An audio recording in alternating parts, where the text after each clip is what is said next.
Let's mic news at 9। ये है let's mic Morton radio और आप सुन रहे हैं न्यूज एट 9 समाचारों के साथ मैं महेश सिंह।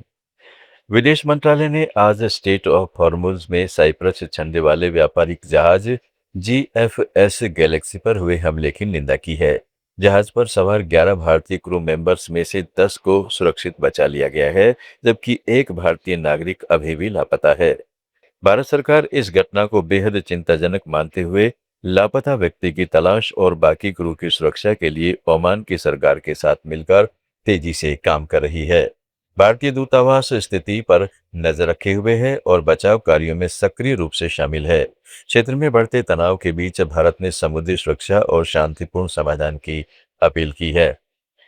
नेपाल के किसानों को समय पर खाद पहुंचाने का आश्वासन दिया गया है। कृषि मंत्री गीता चौधरी ने कहा है कि इस साल सरकार ने पिछले वर्षों की तुलना में ज्यादा रासायनिक खाद आयात किया है, जिससे भारत से आने वाली सप्लाई भी शामिल है। पूरे देश में व्यवस्थित वितरण के लिए सप्लाई कैलेंडर बनाया जा रहा है। अभी तक 5.5 लाख टन खाद भेजी जा चुकी है, लेकिन बढ़ती मांग को देखते हुए नई खेप चल आ रही है। 3 स्तर की सरकारों के बेहतर समन्वय से किसानों तक पहुंच सुनिश्चित करने का प्रयास हो रहा है, ताकि नेपाल की खेती को मजबूती मिल सके। त्रिपुरा ने दुबई को जैविक कृषि उत्पादों की एक नई खेप निर्यात की है, जिसमें 1300 जैविक सुगंधित नींबू, 182 किलो काली खासा सुगंधित चावल और 350 क्वीन अनानास शामिल है।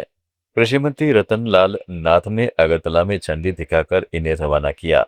ये खेप खाड़ी सहयोग परिषद के देशों में लुलु रिटेल श्रृंखला के जरिए बेची जाएगी।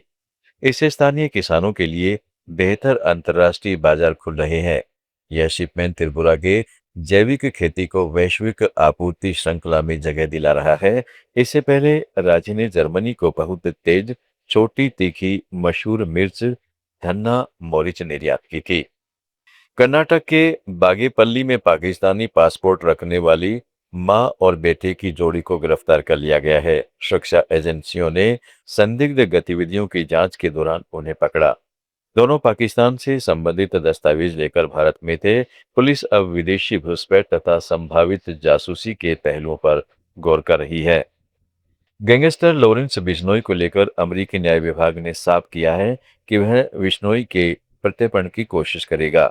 बिश्नोई पर खालिस्तानी अलगाववादी हरदीप सिंह निज्जर की हत्या समेत कई मामलों में आरोप हैं। अमेरिकी न्याय विभाग के अधिकारी ने कहा है कि बिश्नोई फिलहाल भारत की साबरमती जेल में बंद है और उसका प्रत्यर्पण लंबी कानूनी प्रक्रिया के तहत होगा। अमेरिका ने ऑपरेशन हार्ड बॉल के तहत बिश्नोई, गोल्डी बराड और अन्य गैंगस्टरों के खिलाफ कार्रवाई तेज की है। हालांकि भारत में बिश्नोई पर कई गंभीर आपराधिक मामले लंबित हैं, इसलिए भारतीय कानून के तहत पहले उन मामलों की सुनवाई और सजा की प्रक्रिया पूरी हो सकती है। प्रत्यर्पण अनुरोध अमेरिकी विदेश विभाग के जरिए भारत के विदेश मंत्रालय को भेजा जाएगा।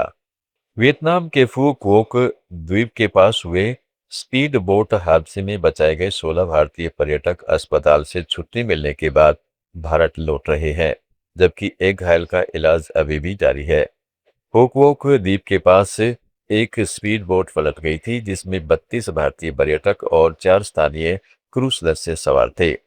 हादसे में 15 भारतीयों की मौत हो गई, जबकि 21 लोगों को सुरक्षित बचाया गया है।